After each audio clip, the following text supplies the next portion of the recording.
जय हिंद।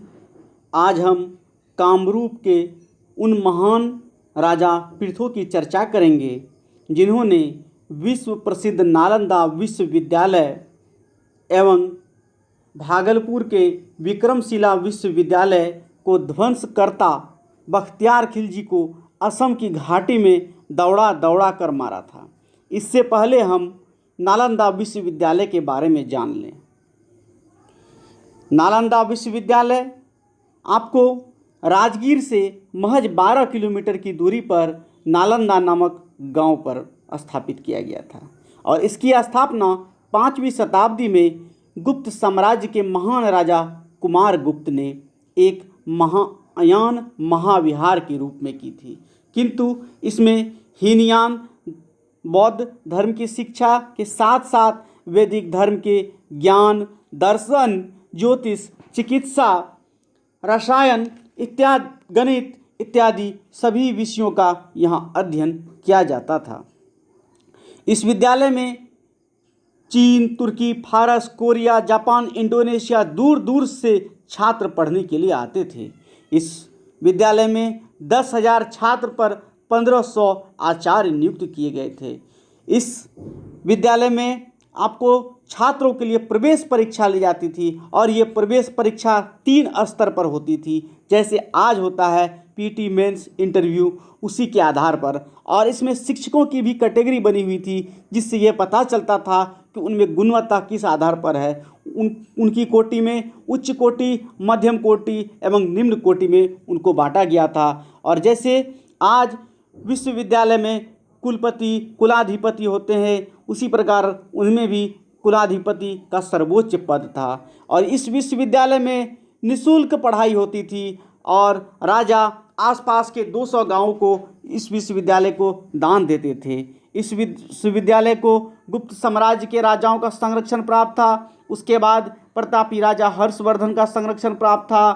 पाल वंश के शासकों का आपको संरक्षण प्राप्त था। उसके बाद जितने छोटे छोटे राजा हुए उनका भी संरक्षण प्राप्त था। इस विश्वविद्यालय में आपको बड़ी बड़ी पुस्तकालय होती थी, बहुमंजिली पुस्तकालय। उस पुस्तकालय को आपको धर्मगंज नाम दिया गया था और उन पुस्तकालय का 3 विभाग के रूप में उसको बांटा गया था, जिसे आपको रत्नरंजक, रत्नादधि और रत्नसागर के नाम से जाना जाता है। रत्नादधि पुस्तकालय इनमें सबसे प्रमुख पुस्तकालय थी। इस विश्वविद्यालय में आपको हेनसांग और इत्सिंग जैसे चीनी यात्री भी छात्र के रूप में प्रवेश पाए और शिक्षा प्राप्त किए। उसके बाद आचार्य के रूप में भी वे अपना यहाँ योगदान दिए। हेनसांग जो चीनी यात्री आए हुए थे वो शीलभद्र के संरक्षण में, आचार्य उस टाइम में शीलभद्र थे और उनके संरक्षण में ही उन्होंने शिक्षा भी प्राप्त किया। इस विश्वविद्यालय के विनाश की गाथा प्रारंभ होती है आपको 1192 के बाद। 1192 ईस्वी में आपको तराइन के द्वितीय युद्ध में पृथ्वीराज चौहान हार जाते हैं। उसके बाद भारत का कोई भी ऐसा राजा नहीं था जो कि बाहरी शक्तियों का सामना कर सके। 1193 ईस्वी में आपको बख्तियार खिलजी जो एक तुर्क कबीला में जन्मा था, आपको अफ़गानिस्तान के दक्षिणी भाग में ये गौरी के सेना में शामिल होता है और अपने वर्चस्व के कारण से ये 1199 ईस्वी में सेनापति का पद प्राप्त करता है और इसे बंगाल एवं बिहार फतह करने के लिए भेजा जाता है।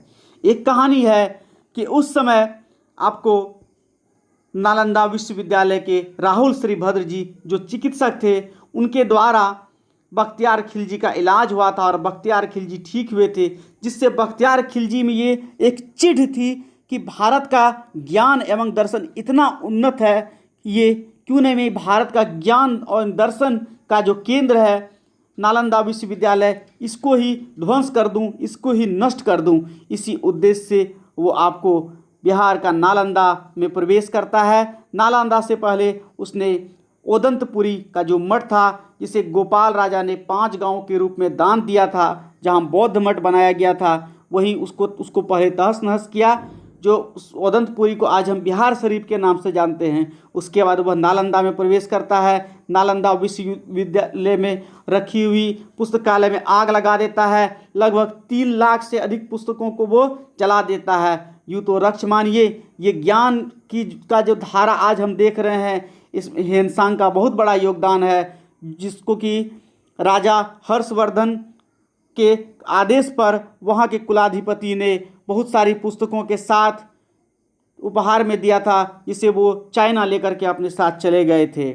उसके बाद ये आपको 1199 ईस्वी में धराशाही हो जाता है। यहाँ पर भी उसका मन नहीं रुकता है। ये निर्दय शासक बख्तियार खिलजी, निर्दय सेनापति कुतुबुद्दीन ऐबक का यह पटना के रास्ते से आपको भागलपुर पहुँचता है। आधुनिक भागलपुर, उस समय यहीं पे विक्रमशिला विश्वविद्यालय था। विक्रमशिला विश्वविद्यालय में पहुंचकर, जो कि एक बौद्ध शिक्षा का केंद्र था, जहां आपको नालंदा विश्वविद्यालय की तरह ही शिक्षा दीक्षा दी जाती थी, वहां पहुंचकर इसने भयंकर लूटपाट किया, पूरे ज्ञान के केंद्र को तबाह कर दिया। उसके बाद ये वहाँ से अत्यंत उत्साही होकर के बंगाल की ओर प्रवेश किया। उस समय बंगाल का राजा आपको लक्ष्मण सेन था। लक्ष्मण सेन उतना ताकतवर नहीं था, वो एक नपुंसक राजा के तौर पर इतिहास में गिना जाता है। जब उसे पता चला कि लाखों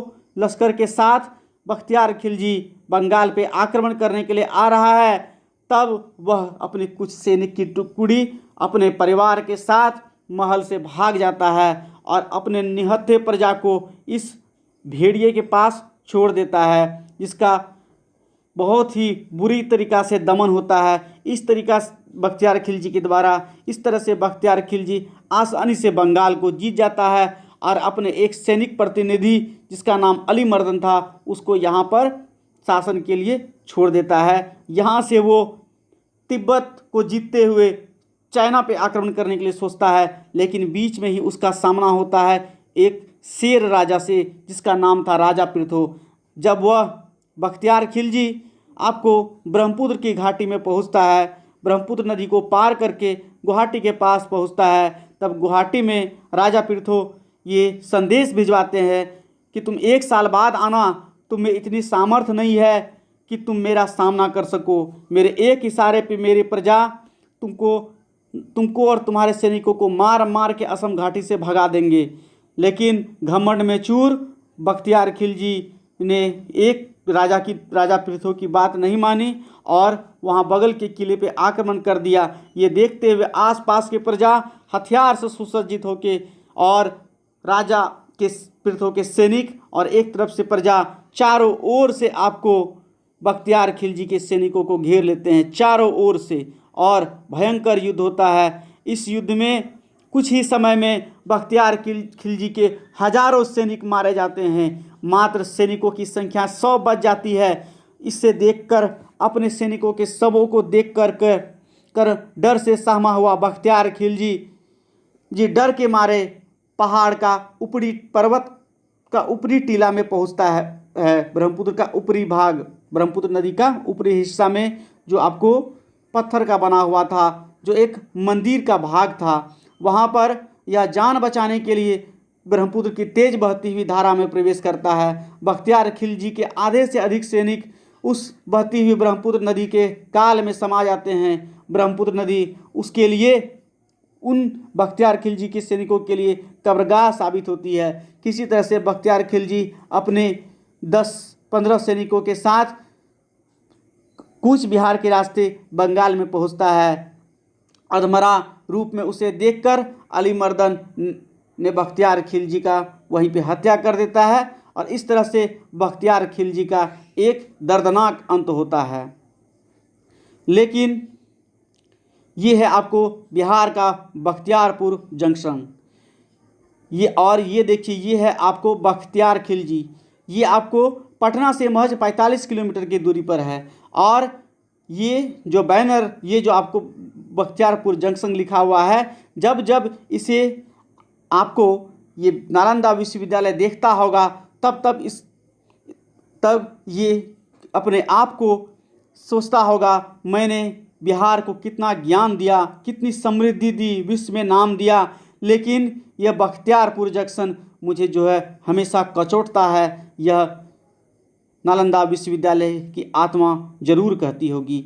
इस जंक्शन का नाम बदलने के लिए रेलवे मिनिस्ट्री के पास कई बार खत गया कि इसका नाम जो है शीलभद्र, आचार्य शीलभद्र, जो कि आपको इस विश्वविद्यालय के, नालंदा विश्वविद्यालय के सबसे प्रमुख आचार्य थे, उनके नाम पर शीलभद्र नगर रखा जाए। आपको गोपाल नारायण सिंह, जो इसी क्षेत्र से राज्यसभा के लिए सांसद हैं, उन्होंने भी राज्यसभा में आवाज़ उठाई है कि इस क्षेत्र का नाम राजगीर या नालंदा रखा जाए। भले नाम कुछ भी हो, लेकिन ये तो एक कलंक के रूप में है ही। और जब जब हम बात करेंगे नालंदा विश्वविद्यालय का, तब तब हमें राजा पृथु के बारे में जानने को मिलेगा, किस तरह राजा पृथु ने उस नर पिशाच को असम की घाटी से दौड़ा दौड़ा कर मारा,